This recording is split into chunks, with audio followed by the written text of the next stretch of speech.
Silence does not mean shutting your mouth silence. What is being referred to as silence or nishabd?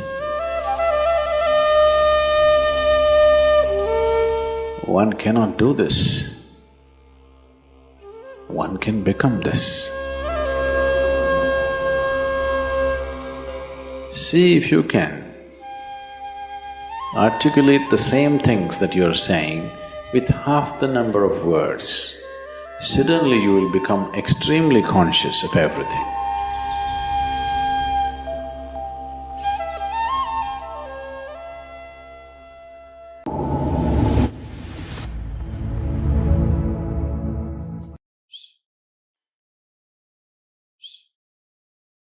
Please use your headphones for better experience. The wind makes its own sound. So does the water.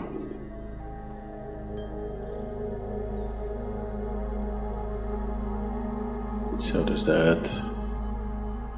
In fact, so does the sky. All the celestial objects are making their own sounds. There are sounds of pain, sounds of pleasure, sounds of misery, sounds of joy. For everything there is a sound. In human life, it's very true. Sounds of life, and there are sounds of death,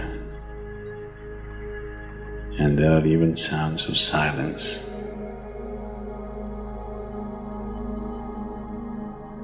So this complex amalgamation of sounds, different kinds of sounds,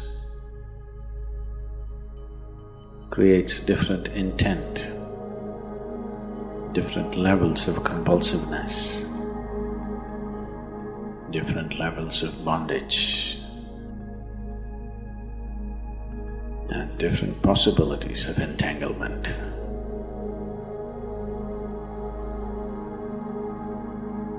In all this, why one chooses to become silent? Silence is not a way of denying yourself life.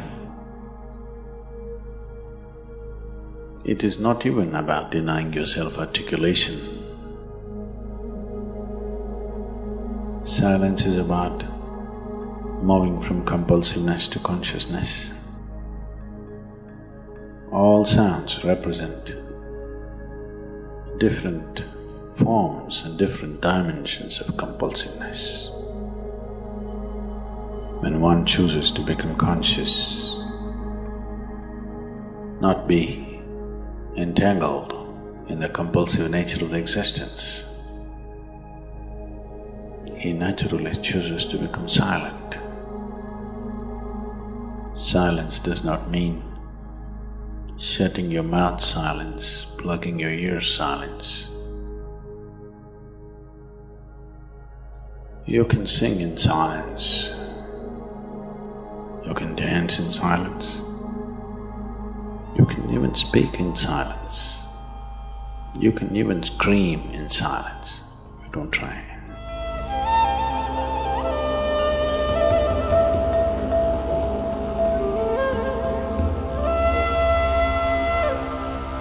That does not mean when everybody is silent you scream. That is not screaming in silence.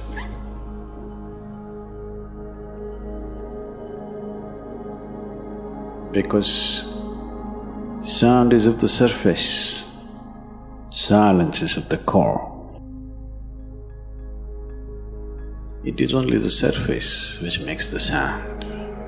See, now the water is hitting the surface and making the sound. Deep down, there is no sound. That is so with life. On the surface, it is a very complex mesh of sounds, a maze of sounds happening. but at the core, there is no sound. There is no word for no sound in English language. We call it nishabd. That means absence of sound, a total absence of sound. Absence of sound means absence of reverberation. Absence of reverberation means absence of life. Absence of life means absence of creation. Absence of creation means absence of the Creator too.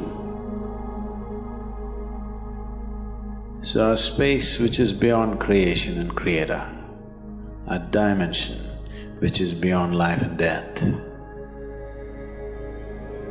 that is what is being referred to as silence or nishabd.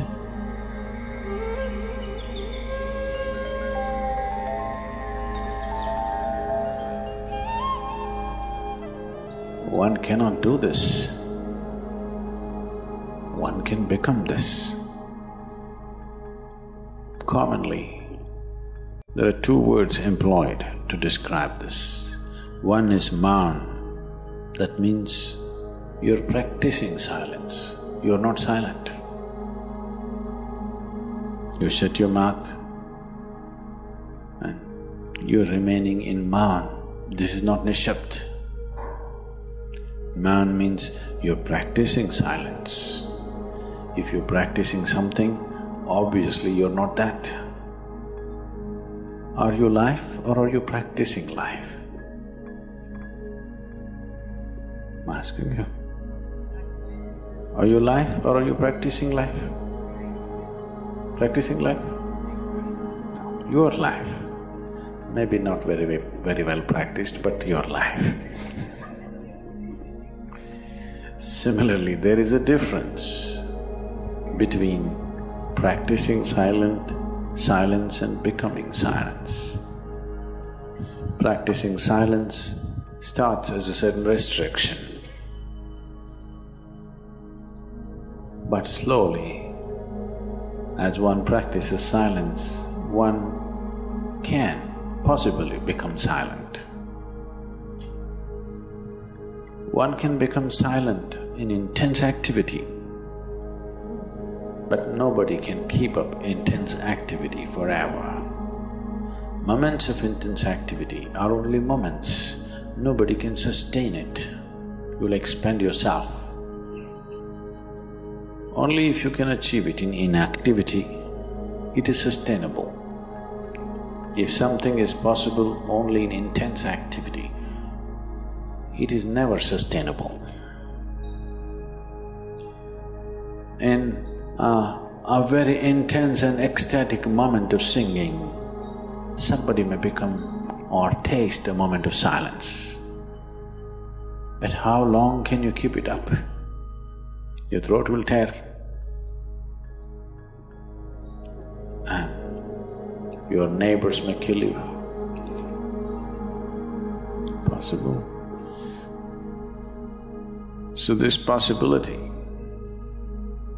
of coming to silence or becoming silent also means to become still, to become utterly still. Stillness can be achieved in so many ways. If you watch a snake, he's still. If you watch a tiger which is on a hunt, absolutely still, charged but still. These are all different dimensions of stillness practiced for survival. If a snake moves too often, he'll get killed. If a tiger does not know how to be still, he'll never get his food. These are all acts of survival. A human being, for survival, he has to be active. Only when his vision falls upon something which is beyond survival, then he will think of stillness. Then he will understand as he observes himself, as he notices the complexity of one's compulsions, he understands the only way to solve it is to become still. To train this body, to train this mind, to become still.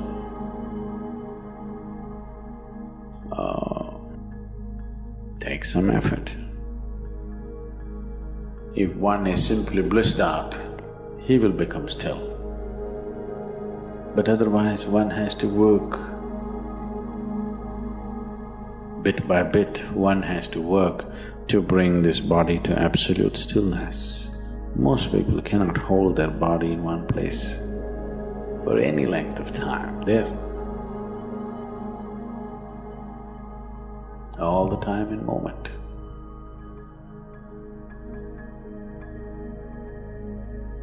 As it is said, a man is ill only because he does not know how to be still.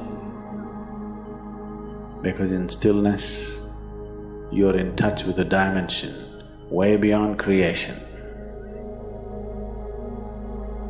Once one is in touch with that, there is no such thing as illness. If I sit here and the body rots and falls down, still there is no illness, it's just there.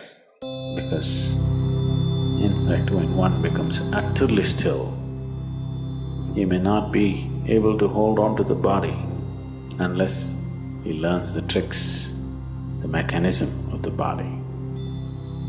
So why should I become still? Will I lose my body? Anyway, you will lose your body. When the time to lose your body comes, if you want to lose it gracefully, then you must know at least a little bit of stillness. If you want to put your body down like you can put this piece of cloth down, with the same ease, with the same gracefulness, then you need to have some stillness in you. Otherwise, you and your body, you have to be torn apart, which is an ugly thing to do. When you're being torn away from your body, it is an ugly and painful thing to do, unless you can keep it down. There's no grace in life. So if one has to attain to that grace, at least a certain amount of stillness has to enter your life. For this to happen, a certain level of silence has to enter your life. If right now if it is not coming, at least practicing a little bit of mouth. In an hour, if you're speaking 1573 words right now, how many more? How many words do you spit out in a minute? 1573, you're actually doing that many? I thought that's impossible. Okay, I believe you. So whatever number you're doing, see if you can articulate the same things that you're saying with half the number of words. Suddenly you will become extremely conscious of everything. Right now, our oral diarrhea is happening. If you're doing 1573, it's diarrhea, okay. Now, if you have to hold back half the words and still say the same things, now you have to be very conscious, otherwise you cannot say it. Just try this and see. Tomorrow, one day. In an hour, normally what number of words you utter, make it half. Don't curtail your activity, still say the same things, but with half the words. How wonderful the whole world will feel, you know.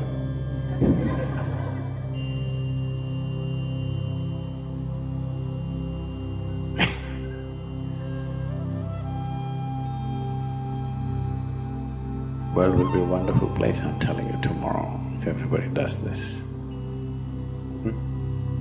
Many marriages will be saved.